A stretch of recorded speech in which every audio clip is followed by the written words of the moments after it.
What's up, beautiful people? Welcome back to another episode from Scratch podcast.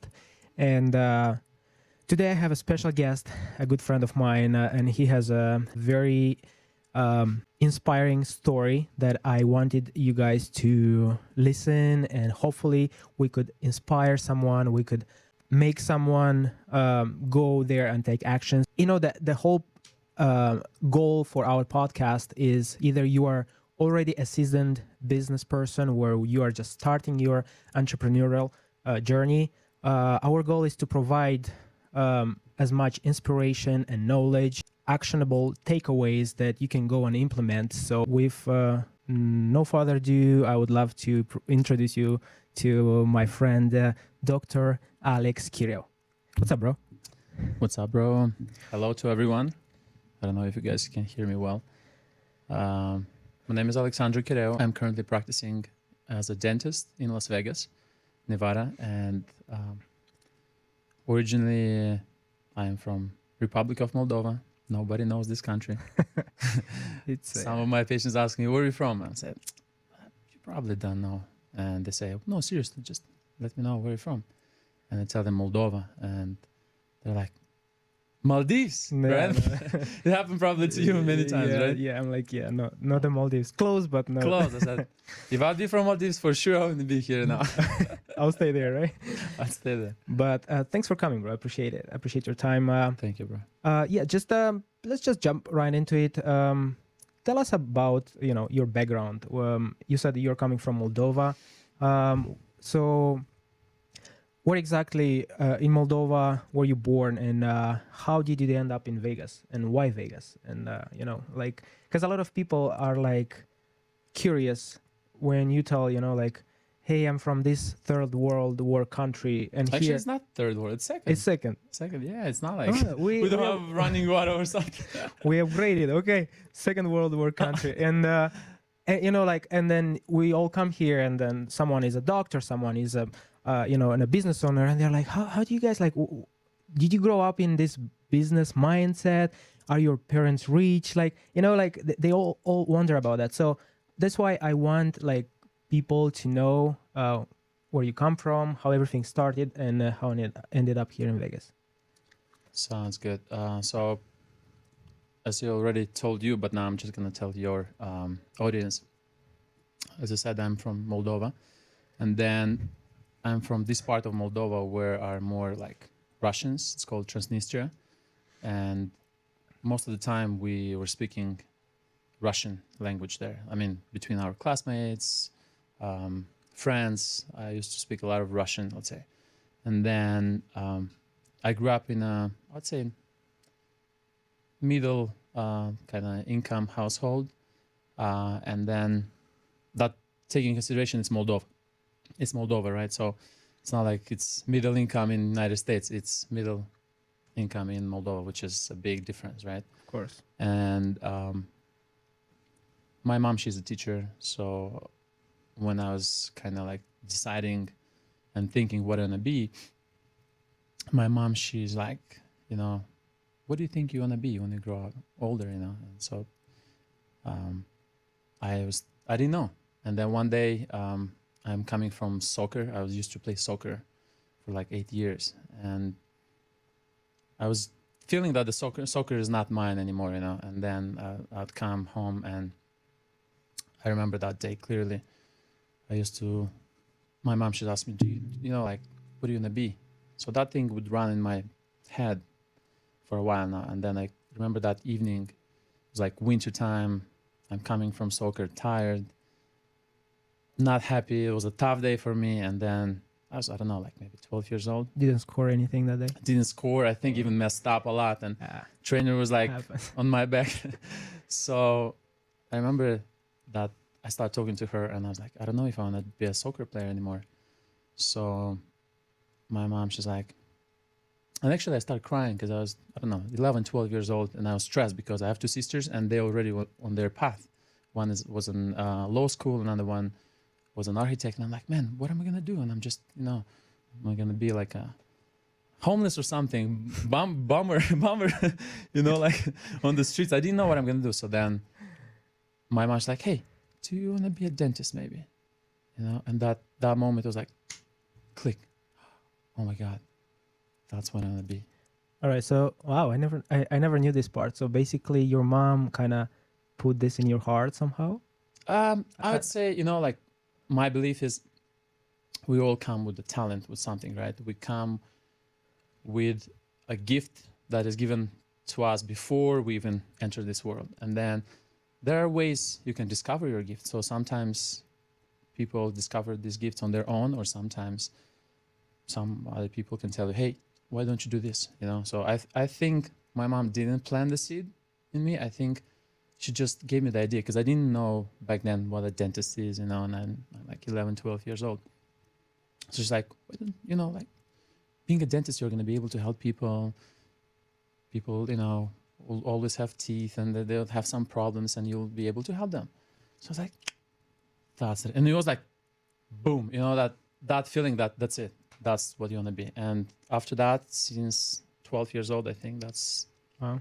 how So basically, you graduated, you know, like school, like elementary, lyceum, and all the stuff, and then you pursued medical school, dentistry school. Yes. So I graduated in Moldova high school, and then I went to Romania to have to do my dental school, because Romania, I thought that it has a better dental school, better education. So I went to Romania. I studied 6 years there. So 6 years of dental school, that's how long the program is in Romania. And then after 6 years, I moved to United States. Cool. So yeah, let's stop right here for a second, because I'm pretty sure there is some people that are curious. Like, you finished 6 years in Romania, right? And then, like, not everyone just finished and like, boom, I can go to the United States and work there. Like, what happened? What was that, you know, life event or situation there that, you know, opened the door for you to be here, or to see an opportunity here? So this is where my wife, at that time, she was just I didn't even know her. So to go back a little bit in the back of the story, I was maybe the 4th year of dental student in Romania, and then I came with work and travel program. It's a program for students, so they come to United States to experience United States American culture, right? So you make money first 3 months, and then you go and travel. So when I came to United States, I traveled to Las Vegas, and then I took some photos here and there in front of Bellagio and in front of Mandalay Bay and all that. And then when I went home, I used to post photos, like maybe those photos were taken during the summertime, and I would post them during the wintertime. Just I was bored, you know. Make a check-in. Yes, like Bellagio. a check-in, you know. At Bellagio. At Bellagio, and like Christmas or something. You know, like most of us do that probably. Yeah. And then, so I posted on this social app. It's called Odnoklassniki, and it's like Russian version of Facebook. So I posted that photo, and then I get a text a couple of weeks later, and there's this girl, says Nadezhda Stratila, and I'm like, and she says hi, you know, and I'm like, who is this girl? And I go check her profile, but I was in Luxembourg at that time, just for I was at the winter break, and I was shadowing a dentist in Luxembourg basically, and I respond to this girl and say hi. So later on we start talking, how are you and all that, blah blah blah. And then even the question is, how did I find her, or how did she find me, right? I saw her, I went somehow, I don't even know how, I entered her profile on Odnoklassniki. And you know that on Odnoklassniki you can see who visited your profile. So I visited her profile, and I saw she had a photo with Enrique Iglesias. So they're kind of friends at that time. So she knew him very well. And all I did, I just liked that photo. And that's how she saw me, that I entered her profile. But I don't know how I stumbled upon her account. So that's a mystery to me and to her, and to, you know, we don't even know how I got to see her profile, right? So that's how she texted me. I texted her back, and we started talking. And at that time, I was already preparing to study in Germany, because I thought that I'm going to go to after my graduation in Romania, I thought I'm going to go to Germany. So that's why I was in an intense German language course, right? And then actually applied to, I think, all over Germany, to a lot of hospitals just to get into a program for summer practice. And we started speaking very closely, I think on WhatsApp, Instagram. And then one day I tell her, hey, look, I got accepted to Germany, to these couple cities. And she says, hey, that's wonderful. But I have a question. Would you like to come to United States, maybe, to come here to shadow another dentist? And at that moment I was like, oh my God, this is like dream come true. I would love to do that, but I cannot. And she's like, I have some dentists that I can talk to, maybe my dentists that I go to, and maybe I can ask them if they can help you out, you know? So I said, please do that, you know? So she started to look for a dentist for me to shadow during the summertime. And she checked, maybe she asked 20 dentists, and everyone said, no, you can't. I'm not gonna allow anyone from overseas to come shadow me, you know? And then she had a friend, acquaintance, at that time he was a maxillofacial surgeon. And then she asked him, and he said, yes, absolutely. So he agreed for me to follow him, to shadow him for a month. And that's how I came to the United States, basically. He helped me to open a visa for me to shadow him. And I did shadow him for a month. That's how I got to see United States dental part, basically, how things are done here. And then that was very exciting. That was like eye-opening for me. Wow. I was like, pretty cool. In Moldova and Romania, we don't do things like that, you know? Yeah. So basically, this girl, which is your wife now, not the wife at the time. Not the wife at the time. Yeah. You guys kind of met on a social media apps, and then here she opened a door opportunity for you to come try it out, and then it's crazy how life happens, huh? It's crazy. It's yeah. You couldn't even plan for something like that, you know? And then you came for 1 month, and then you decided that you like it and tried to look for programs to stay here and pursue your career. I liked it, and then I said I'd love to come here to practice, but I knew at that time that it doesn't matter where you're licensed at. Doesn't matter Germany, France, Italy, or Russia, or UK. You can't practice in the United States. You have to pass the board exams, and you have to get into dental program here. That's one of the ways. There are multiple ways, but one of the ways, you have to go to dental school itself, you know, and study for 2 years or maybe 3 years, or even all over the whole 4 years. It all depends on the program. Another way is to go to residency, which I didn't explore. I didn't want to go to the residency, but I knew I'm going to have to study here. So that was my biggest fear, to come, starting to study in English, which English is not my primary language. And at that time, I never even studied in English. I never even opened a book in English, I would say. So that was really scary for me. Wow. So you came and you enrolled in this program, 2 years program? I did, but before we get there, so the first time I came here and I said, okay, I'm gonna live now in the United States. So I get this book, it's like 600 pages, and it's called NBDE, and it stands for National Board of Dental Examination. And as I said, I've never read a book prior to that time in English. And my English was really bad, like really bad. So that was 2017. My English was something like mother, father, sister, brother, you know? It was really bad. And here I am trying to study 600 pages for one exam only. That was like frightening for me.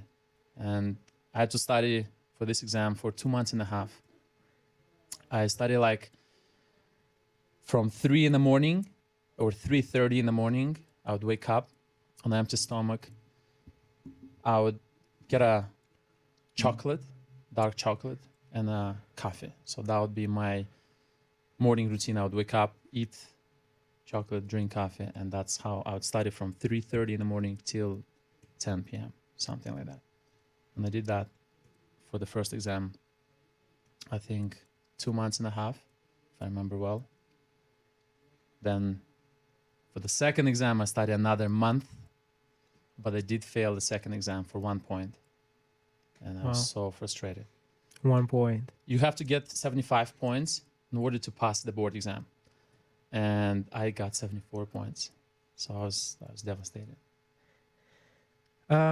This leads actually this actually leads into my next question. So in this process of you transitioning or coming from Moldova, getting here to the US, and then starting basically all over, you know, to get licensed and pass the board exams in the US, what would you say was your biggest challenge, and how you overcame it? Biggest? Yeah, you mentioned something, you know, with English and stuff like that, but I don't know if... English was a big challenge because it was not my biggest, but it was a big challenge because, as I said, I've never studied in English, and my vocabulary was, I'd say, rather poor. And all the medical terms, now I had to study them in English, so I had to, every single word, almost every single word, I would look it up, Google, what that means. And then next word, and you go on like that for like 600-page book. That just was for the first exam. I think the second exam was about 700 pages. So it was crazy. And then I had another test, English. Crazy. That's brutal. I don't want to go back to that time. Okay. But I think answering your biggest question, no, your was my biggest challenge, right? It was the fear. The fear of failure. Failing. Yep. I was afraid that I'm gonna try and I'm not gonna succeed. It was really scary moment.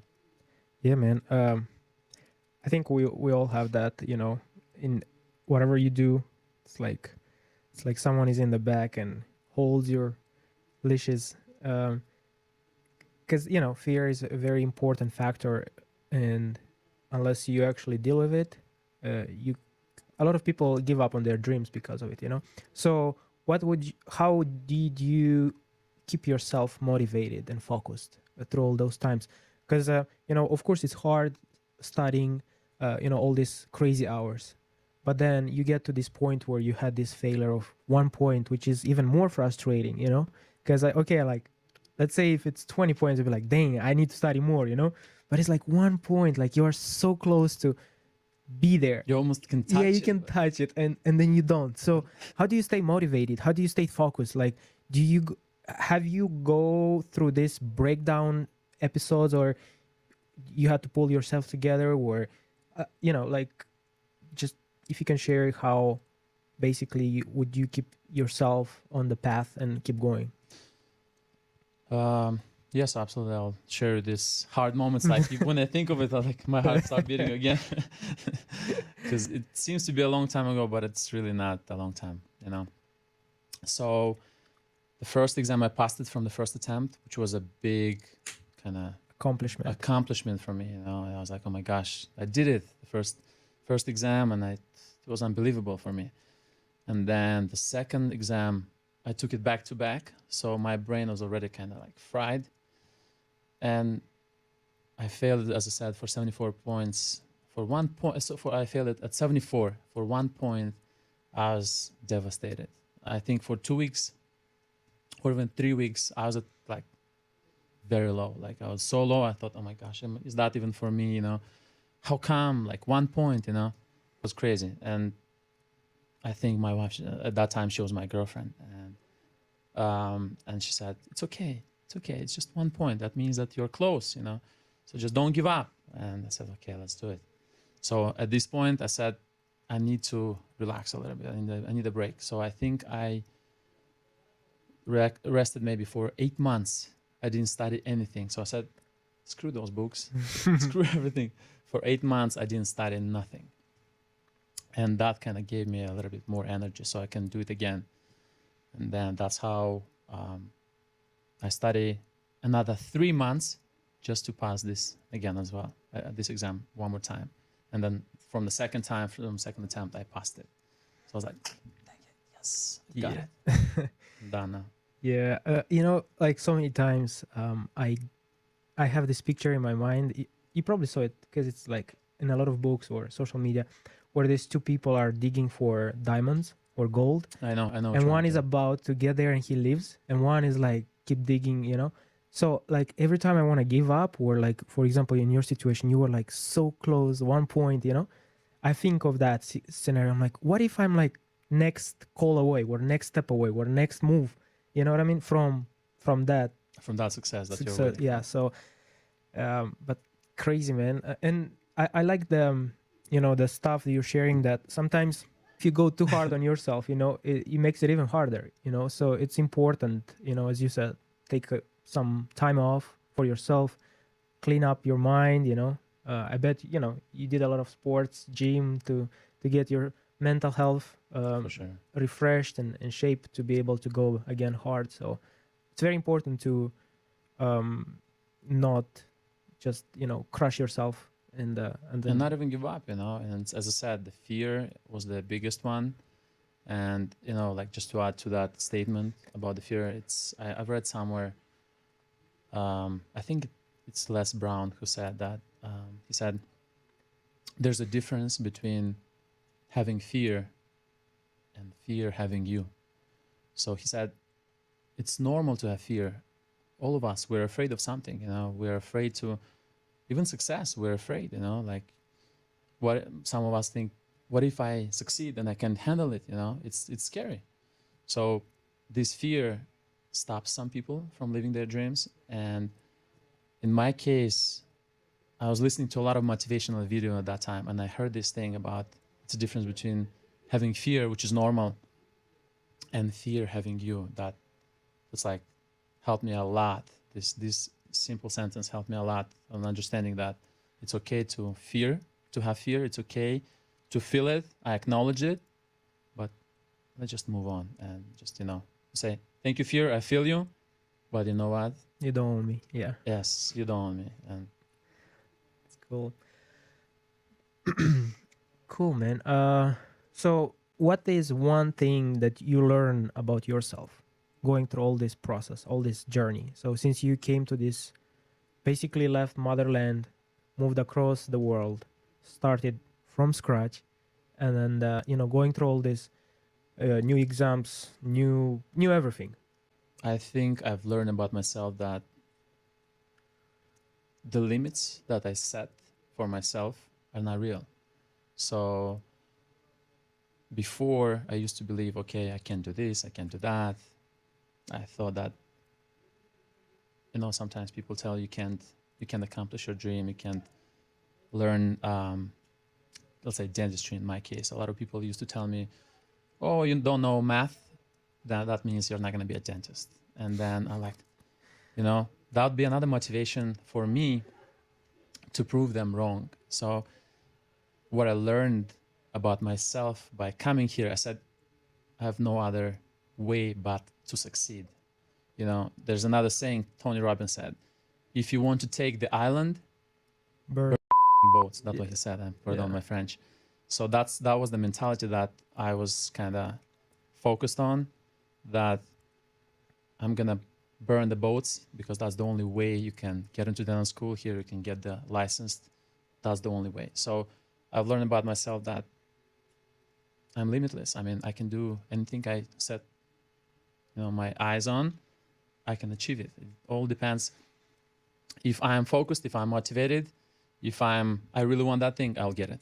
So I think that was the biggest discovery about myself, for myself. That's cool, man. Yeah, I do believe that our biggest enemy is actually in us, lives in It's us, yourself, ourselves. Yes. And I relate a lot with the code that you're saying that you burn all the boats, because I think like when we have an exit, or we know that I'm gonna try, if it doesn't work then it's okay, we don't necessarily give 100%. We try, we may try do our best, but we don't give 100% because we know that somewhere there is a little boat that can take us back to our sweet land and everything is good and mom and dad is there. But when you said like there is no way back, it's either die you or succeed succeed. or you die. Yeah, then there is no way but to go get it. So I think it's cool, man. I think yes, that's the only way in anything, not only dentistry, but let's say if you set your goal and if you always have like that something behind you and you think, okay, that's gonna be my plan B, that I think that gives you more chance to fail, just because you're not focused, as you said, you're not focused 100% on what your target is. You know? Yeah. Another thing I like to do in this show is don't necessarily talk only about the success and all the stuff, but also get to know our guests at the human level, your character, your have some fun, not just be like talking only business and business. So with that being said, I want to jump into our next section where if I can ask you some fun questions and see what fun answers we can get. Sure. So I mean, they're just cool questions that I feel like for me it allows me to get to know like someone like at a different level. And let's jump right into it. Number one, if you were to get stuck in an elevator with a famous person, business person, anyone in the world that almost everyone knows them, who would that be and why? It's a great question. So there's this dentist. For me, it's all about like dentistry, like I'm focused on dentistry. Yeah. So there's this dentist that I consider him my mentor, even though I have never met him. He's my mentor online. I agree with that. I have a lot of mentors like that. That's the beauty of today's world. You can find a mentor without even meeting him personally. You get to know him as a person. You get to talk to him in your mind, and you're like, hey, what do I do here? And then you're like, okay, I think mentor did this. Maybe I'm going to do the same thing. So having a mentor is very important. And I find that this person helped me a lot. His name is Frank Spear, and he's one of the, I would say, world most famous and the best dentist in the world, because he came up with some things like that are mind-blowing. How to do things, how to treatment plan, how to treat patients in the best way possible. So talking about him, I've learned to do complex dentistry just by looking on YouTube. Like YouTube, his video, and then I sign up for Spear online, his lectures online, and I've seen hundreds of videos of his, and then I saw those videos another thousands of times, So the same video, I think I saw it at least like 100 times. And then that thing already is in my subconscious mind, and then I start to do complex cases and attempt hard things to do them just because I have access to that information. So I think for me, I would love to meet him. And if I'd be in the elevator, I would be like, you know what, man? Let's do a surgery right here. I would say, you changed my life. And then I would try to pick up on his brain to see how he thinks and how he came up with this way of treating patients, because to me, it's genius. So he's like Elon Musk of dentistry. Exactly. Cool. He's like, and now actually he retired. So actually I went this past weekend, I went to his facility. He has a big educational facility. Is he in Vegas here? No, he's in Scottsdale in Arizona. Okay. And I didn't see him because he retired. So he has other mentee that, that are so good. So now they're kind of continuing his path, but he retired. And I was like, dang it, I didn't meet him. You have to hire a private investigator and find where he lives. Actually, he's in Hawaii, I know where. Cool. All right. So next one. What would you say are 3 qualities that are important for a person in order to become successful in any endeavor of business? Dentistry, real estate, film, whatever. 3 qualities. Yeah. Like from your opinion, what 3 qualities do you think they're, a must in order to achieve success? First of all, I think you have to be goal-oriented, and you have to know what you want. So you have to, no matter what, kind of get going. If you set a goal, if you set a target, you have to try to achieve it, right? That's number 1. Number 2, it's to stay focused, because in today's world there's so many distractions, and I think being distracted, it's so easy, you know. Yeah. You have Facebook, you have Instagram, you have TikTok, Snapchat, and all those, and then you have friends that are doing great, and you're like, man, maybe thinking, man, how can I split in all those areas? Real estate, you know, social media, Everything is shiny. sales. Yes, everything is in today's world is kind of trying to distract you, right? Tempting. Yeah. Everything is so tempting. So it's very important to stay focused on your goal and just to remember from time to time why you chose that goal, you know. And third point, I believe, is never giving up, because failures will come. And I wouldn't even say failures, it's how you look at them. Yeah. I used to believe that failure, it's when something doesn't go your way. But now I actually changed this thing, like in my head. I look at it as feedback. So if something doesn't go your way, it's not a failure. It's a interesting feedback. You know, this thing didn't work out the way you wanted. Interesting feedback. And then you try to learn from this feedback, and you still keep going on that towards your goal, basically. Cool. So just to recap, it would be goal setting. It will be stay focused and never give up. Yes. I love it. Cool. Next one. Okay, I love this one. If you were to meet your younger self, that 12 years old, sitting on the couch and wondering, what am I going to be? Just imagine right now, it's like, oh, I have goosebumps. What would you tell this little boy? I'll tell myself, hey, it's okay. You got this. You'll get there. Just be patient, you know? And you'll get there when the time is right. You know, we all want things yesterday. We want to get done with everything yesterday, you know. We'd have no patience, and me included. So I remember myself when I was at that age, I wanted to grow up so quick, and I was afraid what I'm going to do, right? So that was kind of the time when I set my goal that I'm going to be a dentist. And I wanted to be a dentist right now, you know, like to grow up so quick so I don't wait, right? So I think if I would see myself, a little child, little Alex, I would tell myself to be patient with myself, not to be so hard on myself, and that you got this, and just to have more faith in myself, you know. Cool. I love it. Love it.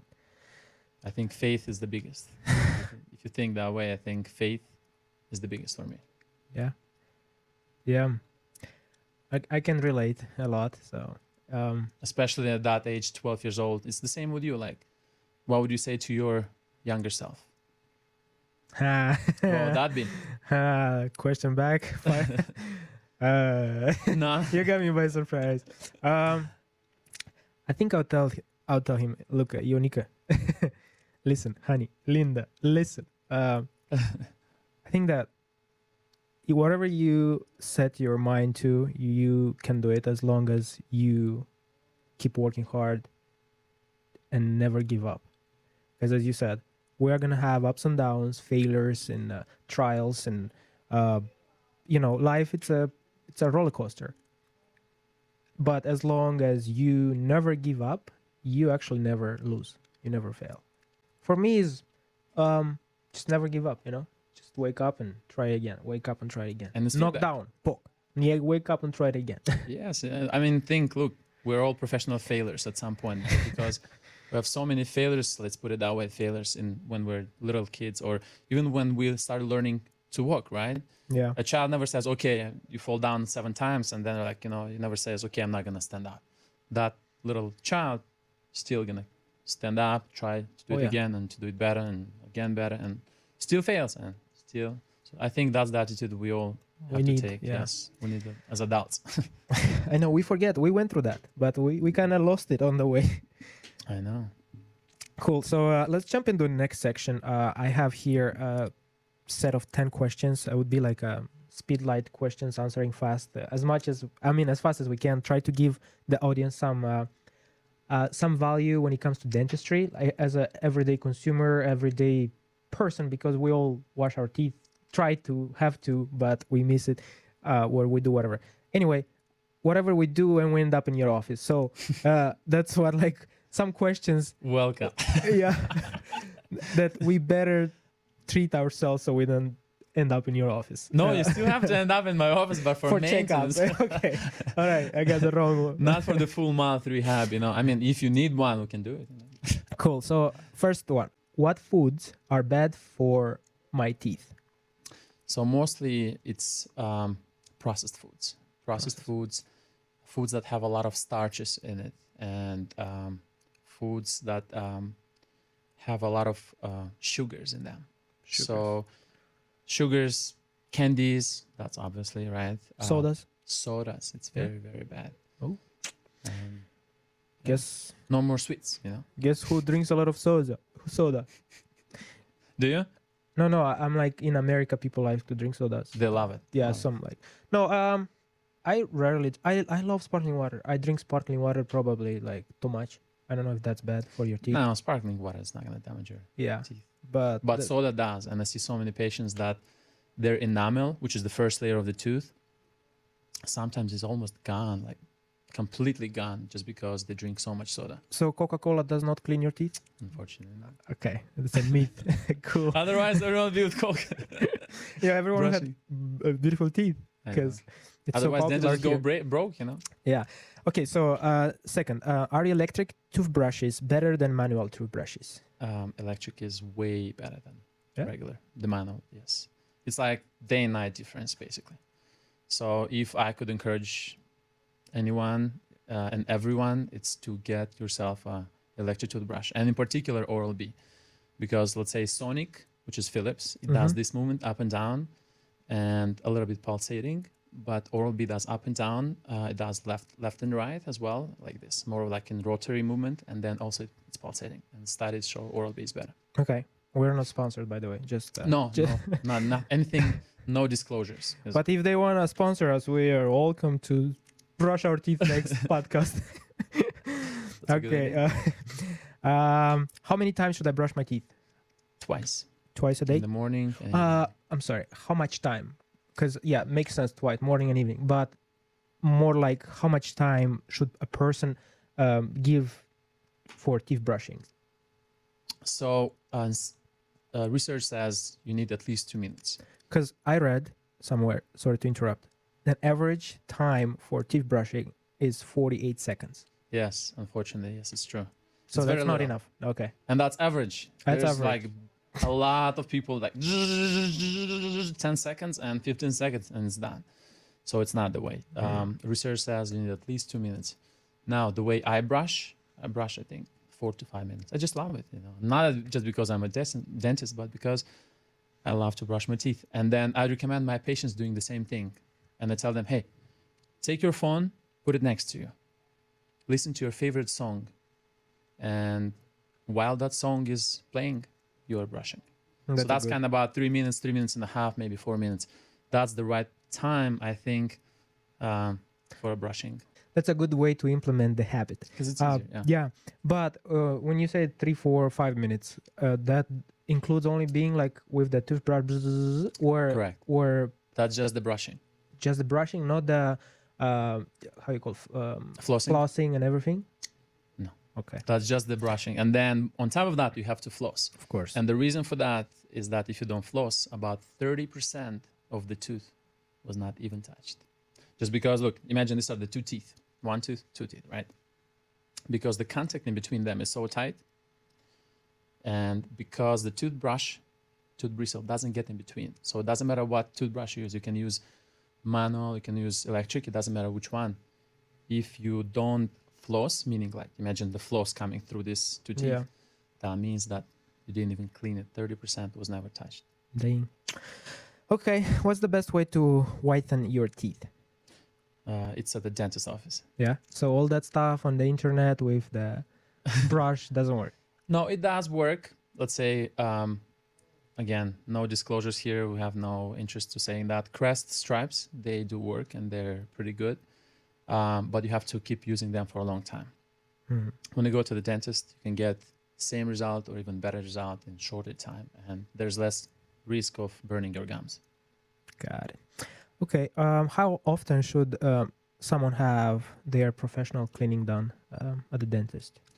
That's a very good question, and it all depends on if that person has bone and gum disease, which is called also periodontal disease, or if that person's gums are healthy. So if your gums are healthy, no issues, you can come every 7 months for regular cleanings. Mm-hmm.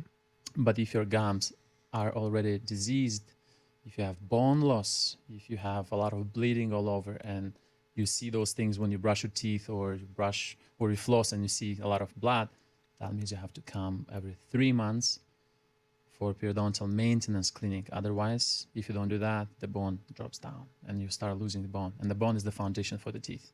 So if you lose the bone, you lose the teeth. That's why if your gums are healthy, every 6 months. If your gums are not healthy, every 3 months for the rest of your life. That brings me to my next questions. Why do gums bleed?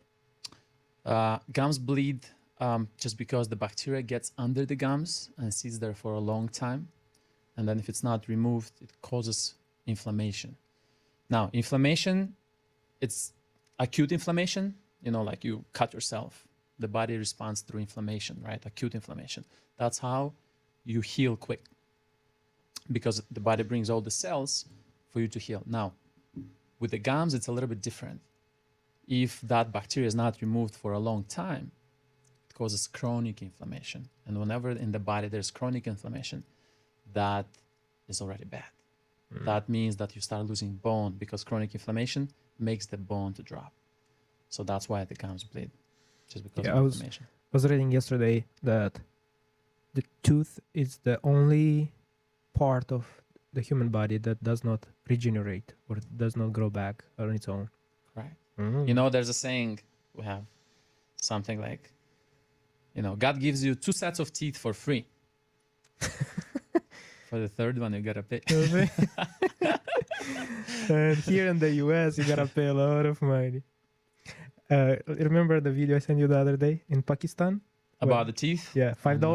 $5? Yeah, it's about $5 to see a dentist. It's crazy and so scary to go to that. Disgusting on the street and all. Oh my gosh. All right. Okay. Why are someone's teeth sensitive? This question has multiple answers. One of the reasons that I see is that patients brush way too hard, meaning they push. Let's say this is the toothbrush, and you start pushing and digging in those gums, and in this case, the gums recede, meaning they go up. And if they go up, they expose the root. Mm-hmm. And the root is not made to protect you against cavities. It's not made to protect you against air, cold, sweets, and all that. So now the gums go up, and then you breathe some cold air, and they're like, ooh, that hurts. It's just because the gum is not where it should be. So it's a little bit more up. Yeah. And it will never come down by its own. So you gotta be gentle. That's why these toothbrushes, the electric ones, they have the sensor, and if you press too much, they start beeping or getting a light on. Like it starts to show red color. Yeah. That's cool. Never push on the gums, because once you push, it goes up, and then it never comes down, and then that's how the problems start too. Okay. At what age should a child see the dentist? I would say at 6 months. That's how also American Dental Association recommends the first time for parents to bring their child when the child has the first tooth. And that helps the child to kind of get, used to the environment, Don't be scared. Yeah. Don't be scared, correct. Because at that time, you don't do much. You just take a look at the tooth, you clean it here and there, and then usually that's about 6 months old. That's when 5-6 months, that's when the first teeth come out. So the kids, they grow with basically coming to the dentist, and they don't have the fear of dentists in the future. All right, and the last one, why some toothpastes are more expensive than others? And again, not to market because again, we're not paid to recommend anything, but from a doctor's, dentist perspective, is there a brand that is recommended where it has better qualities, better ingredients than other, or they're all the same and it doesn't really matter? That's a good question. No, they're not all the same, for sure. Most of them have the ingredients kind of a little bit, let's say, differentiate. Some of them have fluoride, some of them they don't, you know. So should they have fluoride? Or? They should. They should. They should. If you want to keep your teeth in the head, you have to use a toothbrush with fluoride. Because if you don't use fluoride, you are more prone for cavities. Fluoride makes your teeth more resilient and stronger kind of in the fight with the cavities. So if you don't use toothbrushes with fluoride, you're exposing yourself to a lot of cavities. But more or less, they're a little bit different and still kind of the same. You know what I mean? Got it. So they have some ingredients that are in common, but then one toothpaste has this extra ingredient, another one this extra ingredient, but the base basically is the same. So there are some toothpastes that we recommend and we give prescription-wise, meaning if I have a patient that has tons of cavities and the whole mouth is bombarded by cavities, that patient, I prescribe a special toothpaste that has a ton of fluoride, like much more than any other toothpaste on the market. That's why we have to prescribe it. It's not, you can't go and get it over the counter. It has to be prescribed by the doctor. So that's, and to answer your question, why they're more expensive. I don't know. So it's like brand and marketing. It's brand, yes. Okay, so let me ask you this then. What toothpaste do you use? I love Crest. Crest, cool. I really love. All right, so now we're going to get into our last part of the show, which I have some fun facts gathered from social media and internet, and we're going to hope that you get them right. But it's not a test. It's Let's not. see. Yeah, it's just for fun, and most of them are just like ridiculous fan facts that About dentistry? Or yeah, just about dentistry. Yeah, I try to stay within the field, but yeah, it's just like 4 of them. So let's just jump into it. So number 1, according to the world record, what was the most teeth in a person's mouth? I have A, B, C, D. So A is 34. So how many teeth are like regular? 32. 32. So A. That's considering you have wisdom teeth. Okay. So A, 34. B, 37. C, 41. D, 58. I think, though, it can be even maybe 50. How much? 50? 58. 58. I think it could be in those diseases. All right. So it's 41. It's 41. close. Yeah. Yeah. A guy from Canada. I was looking yesterday. It's Yeah, like so he has that disease. It's not normal. 41 teeth. Wow. Yes. Cool. Guess the most expensive tooth sold at the auction. One tooth? Yeah. $1,000, $5,000, $8,000, or $36,000. Was it a gold tooth?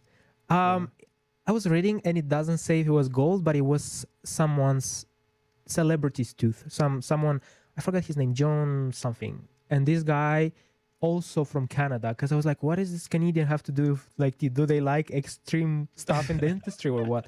And I looked it up, and yeah, he paid like this amount for a tooth at auction. And I think, say it again. What are the numbers? 1,000, 5,000, 8,000, 36,000. I think 36. Yeah, yeah, bro. He paid $36,857 for one tooth. Crazy. This is insane to me. Yeah. Imagine how better of a love you have towards that. It is crazy. Yeah. That celebrity, huh? Person. Yeah, yeah. I guess there's some kind of fans out there that someone will pay like 30 grand for my tooth. I'll take it out right now. Okay. What animal has the most teeth? Snail. B, shark. C, dolphin. D, horse. So for sure it's not horse.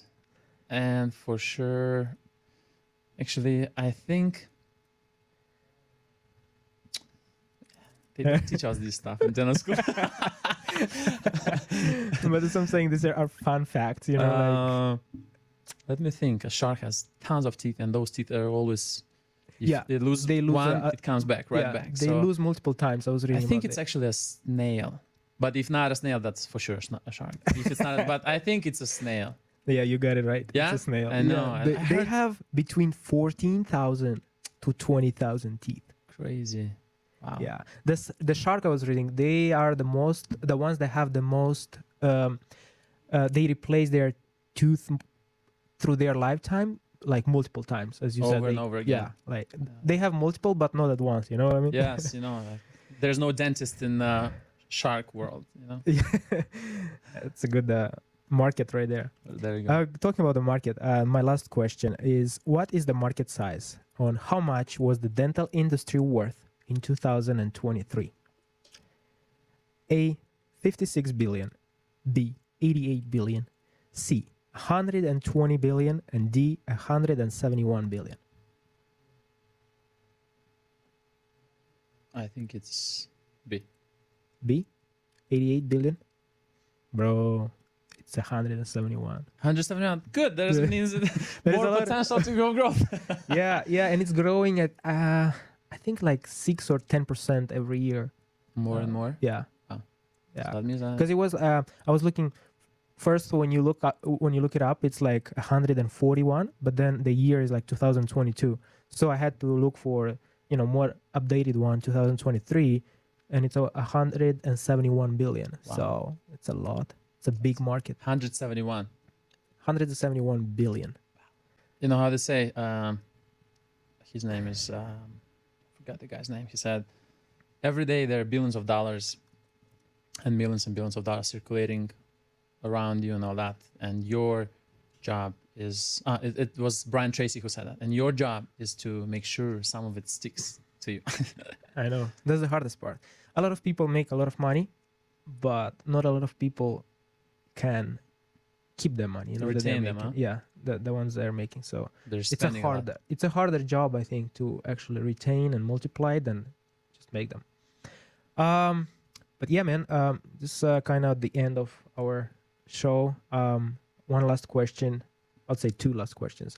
Where do you see yourself in the next 5-7 years? What's next in your life for you? So, we went at the beginning over how you got into the dentistry here. You graduated. You got you work for. Are you willing to disclose your employer? Yes. So currently I work for Pacific Dental Services. It's I think the largest corporation in the world, at least in the United States. It has like, I think, 1,000 offices. And then the office where I work, it's called Rancho Smiles Dentistry. I don't own that office for now, but I work for basically this corporation. I run the show. I'm the only dentist there. Cool. So, yeah. So where do you see yourself in the next 5 to 7 years? Do you mean professional-wise? Yeah, professional-wise and in the dentistry industry. I see myself doing beautiful cases. I see myself doing this beautiful veneer, full mouth rehabilitation cases where patients look at the before and after and they start crying. And then I actually have a couple of those cases. I was going to say, I seen the lady that she started crying after she saw her teeth that you fixed. Yes, it was such a rewarding experience that I was like, my gosh, I got to repeat that again and again because it's so rewarding in the heart, in the soul. When she saw how it looks after, she started crying and she said, I wish I would have been younger, much younger, because she's at 80 now. So she said I'm afraid I'm not going to be able to enjoy it as much, and because she's 80, right? So that's very rewarding for me. So that's why I want to keep doing those, because that's the biggest transformation of a smile. Let's say you have bad looking teeth, or if they're cracking, if you're in pain, and then you change them, let's say, with veneers and crowns, put the teeth where they should be, and then you see that beautiful smile. I think that's a very powerful thing. So at least for me, that keeps me going. That makes me feel that I'm doing something right. It's cool. And for those who want to follow you and, follow your journey, where they can find you and on the social media? Yeah, on social medias or all over the social media. I have my Instagram is at Dr. Chireu. It's Dr.Chireu. And I also have YouTube platform where I put the same videos that I put on Instagram. I put them on Facebook. I put them on YouTube. I put them on TikTok. So I have almost across the platforms is the same name. So Dr. Chireu. Or only on Facebook, I'm Alexandru Chireu, without doctor, without any fancy stuff. Awesome. We're gonna drop them in the the links, Thank you. of course. And you guys make sure you go and follow my friend. And we all wanna, see those beautiful cases coming along. If you have any questions, I don't know if there is anyone there that got inspired by your story, where is in a situation that they might need, I don't know, some guidance or a piece of advice, or they can they reach out and say, hey, Absolutely. Alex, how do I do this? Because Absolutely. I bet you would love, probably you had someone at that time, but if you didn't, you would love to have someone back when you just started and be like, hey, how do I do this? Or those hard, those hard times. So if you guys have a question, DM Alex on his Instagram. He will be able to help or answer whatever he can. And thanks, bro. Appreciate your time. Thank you so much. And then I just wanted to add one last thing. It's true, when I was on this path to getting licensed in the United States, it was really hard. So then I was reaching out to some of the people, and that's how I made a lot of friends. And then they helped me a ton. So now I want to give back. And then I have a lot of people texting me from all over the world on Instagram, on Facebook, on TikTok, asking what did I do and how did I get here. So I kind of try to get it back, to give back. There's a saying, each one, teach one. Yeah. Once you get there, pull someone else up, help someone else. And that's how this world should be. Once you get it, help someone, because it doesn't cost you anything, but you make a big difference in someone else's life. So. Yeah, that's awesome. I love it. A very powerful message to end the show. So thanks again, and see you guys on the next one. Thank you. Peace out. And brush your teeth. And the last thing, there's a saying, dentistry is not expensive, neglect is. So if you neglect your teeth, it's going to get expensive. And the last funny joke, sarcastic joke, it says, you don't have to brush and floss all of your teeth. Brush and floss just those that you want to keep. So